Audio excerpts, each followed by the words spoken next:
dito yung pumapasok yung investigative technique, Mr. Chair, na kulang sa ating kapulisan. Kuminsan kasi common sense. Nandoon na yung pulis nasa custody ninyo. Tama? Sino pa may custody sa PNP, sa kay Major noon? Sino pa may custody sa PNP noon at that time? Kanina po na, di ba nasa custody yung si Major nakakulong o sa headquarters?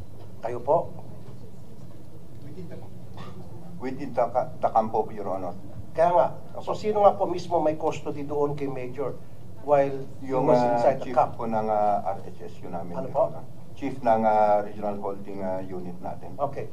Now, when you were asking Major De Castro to provide a DNA of his hair or hair strand, and he said no.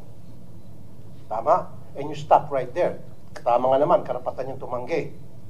Ba't di niyo po ginamit yung common sense ninyo? Nandun naman siya nakahiga, kung saan siya nakahiga. Sana naman isa sa inyo, nilinis yung kama, yung unan, kumuha ng hair strand doon, kinuha yung kanyang suklay, o pagkatapos niya maligo, tiningnan yung banyo, kumuha ng buhok niya. Sigurado ako, siyempre, may nalalagas na buhok niya pag naliligo siya. O sigurado ako, pag natutulog siya, may, dyan sa unan niya, may mga buhok dyan.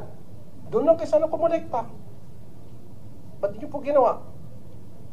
Kasi palagi niyo sinasabi sa akin, ayaw po, hindi natin hindi natin pwedeng pilit yan. Tama nga naman, karapatan niya po yan na tumanggi. Tama nga naman, I agree with you. Pero gumawa kayo ng diskarte. Matagal niyo nang sinasabi sa publiko na we were able to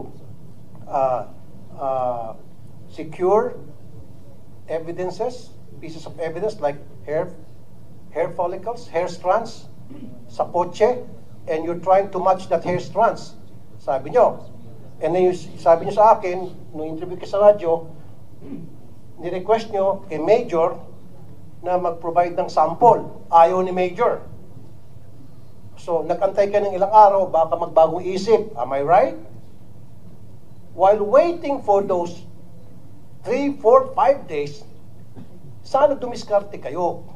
Yun ang sinasabi ko. Saan siya natulog, saan siya nakahiga. Pagising sa umaga, pasimple, yung unan, kunan niyo ng buhok.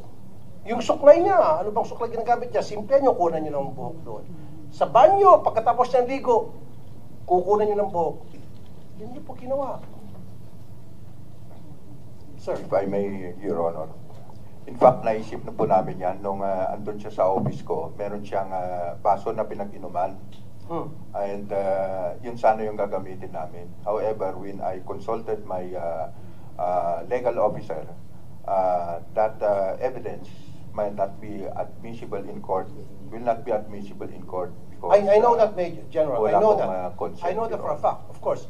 Pero at least, it will give you a guide na para kung saan nyo focus yung investigation nyo. Hindi na kayo mag-iisip-isip na baka si Juan, si Pedro, si Mario ang suspect. At least, pag ginawa nyo yun, tapos napatunayan na talagang siya pala ito, doon na kayo magpo-focus. Si Juan na talaga, wag na kayo maghanap ng ibang suspect kasi ito si Juan based dito sa nakalap natin na ebidensya sa DNA. Di ba? And second, yung kape na ininuman niya, anong ebidensya po nakuha niyo sa sasakyan? Di ba hair strand? Oh, hair strand, coffee. Meron pong saliva dun sa baso po sa pinag-inuman niya. So, Pero pwede sir, pong gamitin yun. di ba may nakuha kayong hair strands doon? Sinabi niyo sa akin, di ba? Ilang pieces ho na hair strands? 3, 4? O di ba? So dapat, kung saan siya natutulog, doon sa kama niya, pagising niya, imposible walang hair strand doon, di ba? Anyway, gusto ni Sir Dr. po hair strand to hair strand. Pero pag DNA kasi, absolute yan eh. Oh. Kung DNA na makukuha sa hair strand at saka DNA na makukuha dito sa baso, magkaiba. pareho lang yan. Kasi isa lang ang DNA ng tao eh.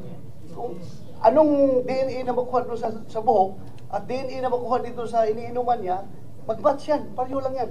Walang problema yan. Yeah, I understand. Pero yun, ang question nila, ang issue dyan is yung admissibility in court. Dahil yun nga, yung poisonous tree ang lalabas dyan, di ba? Yung poisonous tree doctrine na anything evidence na makukuha mo without the consent of the tao is magiging poisonous yan. Yung fruit of the poisonous tree. Yeah, fruit of the poisonous tree. Oh. Pero yan nga, I agree with you, Mr. Chair, na hindi natin pwedeng gamitin yung sa korte. I know that.